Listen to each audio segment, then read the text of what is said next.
जबकि Indian foreign minister Jaishankar साहब वहां मौजूद थे। तारड़ साहब, आप क्या महसूस करते हैं ये जो इमरान खान साहब ने यूरोप के ऊपर टफ लाइन ली है और ट्रांस अटलांटिक जो पार्टनर्स हैं नेटो, यूरोप और अमेरिका को ये जो टफ स्टेटमेंट्स दिए हैं चाइना में बैठ के, अब यूरोप ने और ये सारे पाकिस्तान से पीछे हट गए हैं और इंडिया को उन्होंने मेन स्ट्रीम कर लिया है।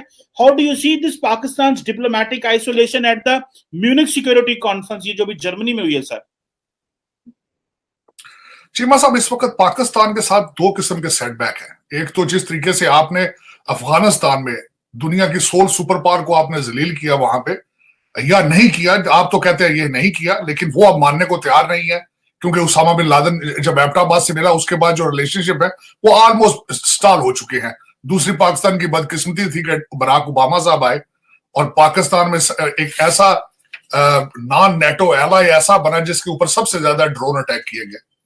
एक तो वेस्ट की उनका झुकना इंडिया की तरफ, और दूसरा आपकी ना तजर्बाकारी और आपकी रिश्वत की स्टोरियां। ये दोनों चीजों को जब कंबाइन करें तो आपकी फॉरेन पॉलिसी का की सही पिक्चर इस पर नजर आ जाती है। दूसरा, उसके साथ उनके कॉम्पिटेंट लोग हैं, उनके लोग मेरिट पर हैं। डॉक्टर जयशंकर का कंपैरिजन कोई नहीं है, और उनकी दूसरी टीम को मैं जानता हूं, उनके पोर्टफोलियो जानता हूं। और दूसरा सबसे बड़ी बात यह है कि नेशनलिज्म है उनके अंदर। मैं जो मोदी साहब की जो एक मोदी साहब का आना एक नेशनलिस्ट मूवमेंट का जो पूरी दुनिया में चली थी उसका एक हिस्सा थे, और उसमें मेरे ख्याल में वाहिद एक ऐसे लीडर हैं जो कामयाब है अभी तक। दूसरे सारे डोनाल्ड ट्रंप साहब गिर चुके हैं, बिखरा खड़े हैं फ्रांस में, लेकिन दूसरे जो उसके साथ पैरेलल है, अरब स्प्रिंग खत्म हो चुकी है लेकिन उसके साथ मोदी साहब अपनी जगह खड़े हैं, और उनकी टीम जो है वो प्रूव कर रही है कि दे आर नेशनलिस्ट, और अपनी पॉलिसीज में, अपने प्रोपेगेंडा में वो कामयाब है। पाकिस्तान की फॉरेन पॉलिसी की दुश्वारियां, एक तो मैं आपको हमेशा बताता हूं कि उनका लॉबी इन वॉशिंगटन डीसी, इंडियन डायस्पोरा, उनकी सलाहियतें तेज होना, और दूसरा आपका नॉन सीरियस होना, ना तजर्बाकारी, रिश्वत, करप्शन, और उसके बाद आपका जो इश्यूज है कि आप नॉन सीरियस। मेरा मकसद है कि आपने अपने रिलेशनशिप्स को सिर्फ डॉलर की हद तक जो है उसको आपने कंक्लूड कर दिया है कि जहां से पैसे मिल रहे हो वो आप उसी के कैम्प में होते हैं। जिस तरह मैं आज आपसे पहले भी बात हम कर रहे थे कि इस वक्त आपने मुसलसल अपने आप को वेस्ट और अमेरिका से डिटैच कर दिया है, बिल्कुल कंप्लीटली। आप अब जरा गौर करें कि पहले आपने एब्सोल्युटली नॉट का नारा लगाया, फिर आपने तालिबान के जश्न मनाए, आपकी high security personality went to Kabul during a very critical period, आपने झंडे लगाए, आपने कहा कि शैकल तोड़ दिए गए हैं, आपने सारा कुछ किया सिर्फ आपने अमेरिका को स्नब करने के लिए, और उस पर वो बड़े नाराज है। उसमें उसके रिएक्शन में इस वक्त वॉशिंगटन डीसी ये समझता है कि हमारे साथ जो कुछ अफगानिस्तान में पिछले 20 साल में हुआ है उसके पीछे आपके अवामिल थे, आप उसमें शामिल थे।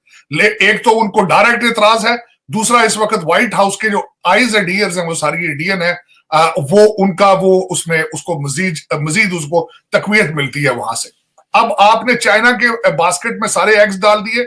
चाइना की जिस तरह पहले बात कर रहे थे कि उनकी ट्रेड इतना ग्रो कर चुका है दो मुमालिक का, चाइना और इंडिया के आपस में, कि वो एक दूसरे के लिए एक जरूरत एक दूसरे की बनते जा रहे हैं।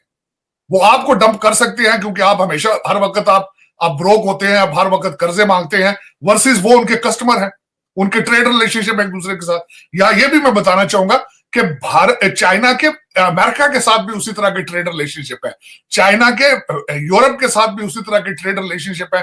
आपने देखा होगा कि उन्होंने ट्रेन चलाई चाइना से जो जा रही है सीधी इस वक्त यूरोप के अंदर। आप ये नहीं समझते कि अगर कल को आपने मुआशी मजबूरी, आपको वो कह दे कि हमारी इकोनॉमिक मजबूरी है और अब आपके साथ इस तरह नहीं चल सकते, आपको प्रोटेक्ट नहीं कर सकते, जिस तरह कि उनका सी पैक फेल हो चुका है पाकिस्तान में और उनकी रिजर्वेशंस है, तो फिर आप क्या करेंगे, आप किधर जाएंगे? आपने मैं जो मुसलसल आप आजकल जो पाकिस्तान की फॉरेन पॉलिसी या फैसला करने वाले अपने हर रिमेनिंग ब्रिज को जला रहे हैं वेस्ट और अमेरिका के साथ। उसकी अब जो इनका रशिया ट्रिप है, मैं हैरान था। आप अब अगर इसकी हिस्ट्री पढ़े तो ये चौथा, जब से आप 74 साल की हिस्ट्री में चौथा ट्रिप है किसी प्रीमियर का। टाइमिंग देखें कि इस वक्त जो बाइडेन मुसलसल डेली बेस पे प्रेस कॉन्फ्रेंस करके दुनिया को बताता है कि अटैक होने वाला है। अमेरिका एम्बेसी बंद कर चुका है, अपने सिटीजन निकाल चुका है, यूके वहां से निकल चुका है। जयशंकर साहब इस वक्त म्यूनिख में बैठे हैं, जयशंकर साहब ब्रसल में जाके लोगों से मिल रहे हैं, अपने फ्रेंच काउंटर पार्ट से मिले हैं, जर्मनी के काउंटर पार्ट से मिले हैं। और आपका इस वक्त, आपको सबसे बड़ी बात इस वक्त जो यहां पे डाट कनेक्ट करने वाले ये समझते हैं वॉशिंगटन डीसी में कि चाइना में ये जो पुतिन साहब ने आपको बुलाया है, it's on a request on China, कि आपको जो आइसोलेशन हो रही थी पूरी दुनिया में, आपको मिडिल ईस्ट छोड़ चुका है, आपको हर दूसरा जो है आप बिल्कुल तनहा होते जा रहे हैं दुनिया में। तो चाइना ने आपको ये आपकी फॉरेन पॉलिसी में खैरात डाली। और लेकिन इसमें मैं समझता हूं खैरात क्या डाली थी, बैक स्टैबिंग कर रहे हैं। ये मेरे ख्याल में जो इमरान खान साहब का ये दौरा वेस्ट और अमेरिका के लिए ये एक हाईएस्ट, एक ऐसा स्टेप होगा कि this may be the last, कहते हैं ना कि last nail in the coffin, कि इसके बाद आप ऐसे पॉइंट पे चले जाएंगे कि there is no point of return. देखें, उनको पहले तहफुजात आपसे मौजूद हैं, उनको अमेरिकन और वेस्टर्न सिविलाइजेशन। अब आप इस पीरियड पे जा रहे हैं कि जब वो कोल्ड वॉर जैसी सिचुएशन बन चुकी है, वहां पे अमेरिका और रशिया आमने सामने खड़े हैं। आप जा रहे हैं, आपके अब बताया ये जा रहा है कि आप दो चीजें डिस्कस करेंगे, आप पाइपलाइन डिस्कस करेंगे और अफगानिस्तान की सूरत डिस्कस करेंगे। पाइपलाइन क्या डिस्कस करनी है, आपके पास सी पैक आपसे चल नहीं रहा, कर्जे आप मांग रहे हैं रशिया से और काजाकिस्तान से।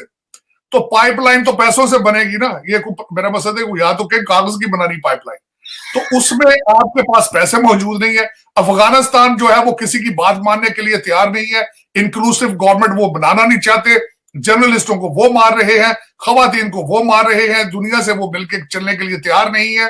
तो ये क्या बातें होंगी। और दूसरा, मैं हैरान हूं, मेरे लिए एक सबसे बड़ा जो लम्हा फिक्रिया है, आप एक मिनट के लिए सोचें कि इमरान खान साहब बैठे हैं पुतिन के सामने, बातें क्या होगी, आधा घंटा क्या बात होगी, बाइलैटरल आपके पास उनको देने के लिए है क्या।